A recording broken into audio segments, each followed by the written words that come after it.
with me today, Town Councilor Jen Cullum. Jen, welcome to the show. Thank you so much for having me. So this is your second visit since I've been here. Yeah. So another update on some of the things that are happening in your purview, as well as the General Council. So let's start with maybe a recap of the Cannabis Overlay District. What really was that vote? What does it mean for residents, and where is that district? So the district finds itself in Precinct 1, which is John Flores' precinct. And it's basically the old medicinal marijuana overlay with a little added extra territory. What it does is it provides for the use of medicinal marijuana and the sale of it, but not any recreational marijuana. So recreational marijuana sales are banned in the town of Barnstable still. Now that can be revisited, and I hope that in a couple of years, when the fear is gone, we can revisit that, because I believe it's a viable option for us. But in the meantime, I think we did a really good job striking a compromise, because the council was all over the map on this, coming to center and finding something that was a starting point for our town. Now, in saying that, I realized that the medicinal marijuana district was restrictively small, and we had no suitors for that.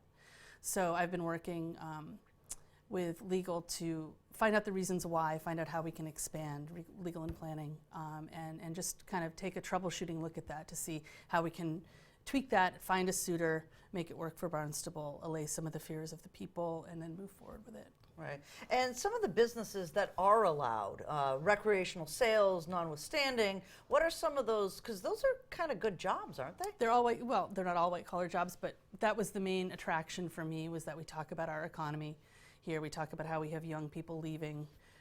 We had testimony from many people who were in the business and very successful at the business come forward. And I believe that since we have such a strong nursing program, we have Cape Cod Hospital, we have 4Cs, that it's a perfect kind of genesis and synthesis of those plans to work toward the analgesic effect of marijuana on cancer patients, on opioid addicts, on all these different areas where we could provide some relief for people who are in chronic pain.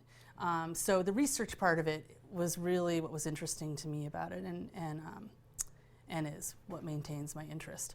I do understand that there's a bigger perspective, and I'm totally willing to entertain that bigger perspective, but at this point, the deal that we struck among the 13 of us was a solid deal. I think that moves us one foot in the right direction. It doesn't make anybody 100% happy, I don't think, up there, but I think it was a nice compromise. Right, and can be revisited as the industry evolves and grows. Right. We have and people get frustrated with me when I say this, but we do have a nimble form of government where we can, literally it's 2 readings and we can come back and change things if it doesn't work. I think we need a period of time where we measure that and see if we have any suitors and what we can change and what we can do. And I think that in a year and a half or 2 years, it would be wise to revisit it. In the meantime, I think we should look at the reasons why the medicinal marijuana district didn't work, probably because maybe it wasn't intended to. Perhaps. So we can revisit that and look at it and see if we could, tweak it a little bit and gain some more interest in there. The bottom line is it has to make everyone in Barnstable, not everyone in Barnstable, but we have to develop a level of comfort with marijuana. Mm-hmm. For years and years, we've been very comfortable with doctors prescribing opioids. Right. So we're more comfortable with that, as backwards as that may seem to some of us, than we are with marijuana. But I understand that there's a period of time where you need to kind of assuage people's fears, and that's where we're at. Right. Well, we're going to take a hard right turn down to the west end. There you go. And so there's a project out there in its infancy called the Hyannis Oceanside Performing Arts, the Oceanside Performing Arts Center. Right. And this weekend there is some time that people can go to the Hyannis Resort to actually hear about this project and some of the regulatory things that are coming through this. Do you have any information on that? Yeah, there's no regulatory things at all involved. So this is actually sponsored by the Hyannis Civic Association under Deb Krause. Supervision and leadership there, and basically it's an informational session where residents and people who are concerned, abutters, can meet and speak with the people from the Oceanside Performing Arts Center. Maybe check out, I don't know what they have in their bag of tricks, but I'm assuming they're going to have some sort of a diagram or a drawing for us to look at. And I think what's needed more than anything is a conversation and an open dialogue between both sides on this. I know that when people get very concerned when they hear like something like such a huge plot of land is going up for sale. It could be anything. It could be 40B. It could be blah, blah, blah, blah, blah. So I think we need to go and hear what it could be. And I think ultimately we need to remember that it's privately owned and that it will sell. Right. And that we need to, look for the prettiest girl at the dance. Right. And this is on Saturday, I believe? Saturday, yes. Do you know what time it was? It's at 10 o'clock. At yeah, 10 10 o'clock. I don't know what the end time is. I'll be there at 10, I know that. Okay. So. So 10 o'clock at the, I guess they call it the Cape Cod Conference Center. I believe that's where it is, yeah. Changes I'll call you and tell you if it's different than that. I can't Okay. remember off the top of my head, and I left my phone, which is my encyclopedia. Excellent.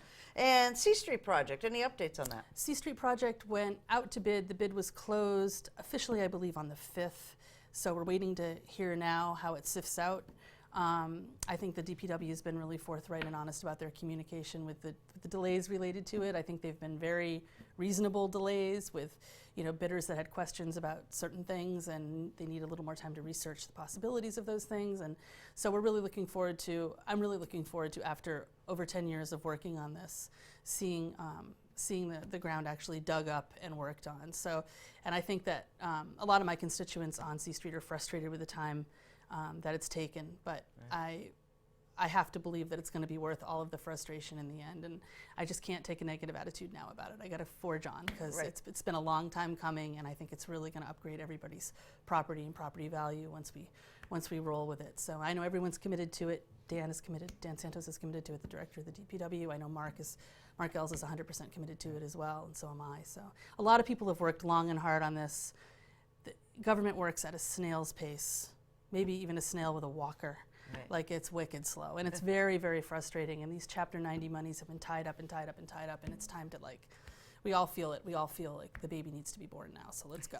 There you go. Well, hopefully, they'll get their bids, and it'll start soon. It'll be spring before you know it. Yeah, I know it's going to be great. I mean, I think we have a lot to look forward to in the town, and there's a lot more coming. I just think we need to birth some of these ideas first, and then we can move forward with other stuff like Calmus and like other areas of my precinct that definitely need attention. But these have been looming. They're on the front burner, and I'm just excited to hear about the OPAC, the Performing Arts Center, and to see C Street, and to work on the marijuana thing a little bit more. So right. These are the things that are looming for us now. Right. So. And we'll close with any closing things that you want folks to know.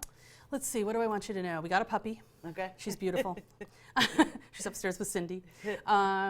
And I don't know, I mean, I'm just looking forward to the winter season with working a little less at my real job, my other job, the job that pays, and then working a little more at this job. It's kind of a realignment of priorities and things. But I'm always available for questions or concerns. My email and phone number, my cell phone number are on the website. I guess I did want to touch on that thing you were just mentioning. Have you mentioned that on? The chaptering has started for our meetings. So chaptering is the ability for the crew at Channel 18 who records all the meetings for the town to insert in the area of the video agenda items. So if there's a specific thing on the agenda, you'll be able to see that this is where that starts in the meeting. So you don't have to watch all 2 hours of a particular meeting if you're only interested in one section of the agenda items. 2 hours is a light meeting, let's not kid. Right. But that has started this week, so the technology just became available for our servers, for our on-demand servers, which is basically how we record the meetings.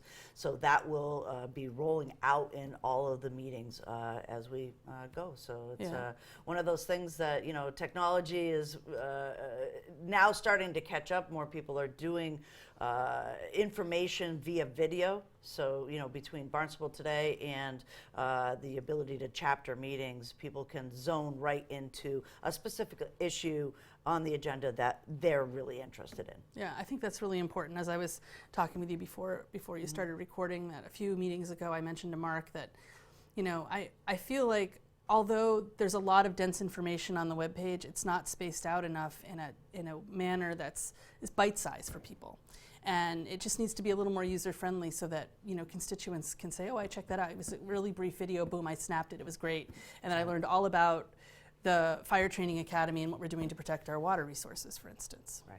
You know, that's something that's uber important. We work on it every day. We hear about it every day, but not everybody knows what we do every day. And so I think like the small, easy to digest snippets that have accurate information, it's really the future of keeping an informed constituency. Because as you said, you can put all this stuff on Facebook or Channel 18 or whatever. It doesn't mean anybody's watching it. Right. You know, so thank you very much for your Excellent. time. I appreciate it. Thank you, Jen. Okay, take care.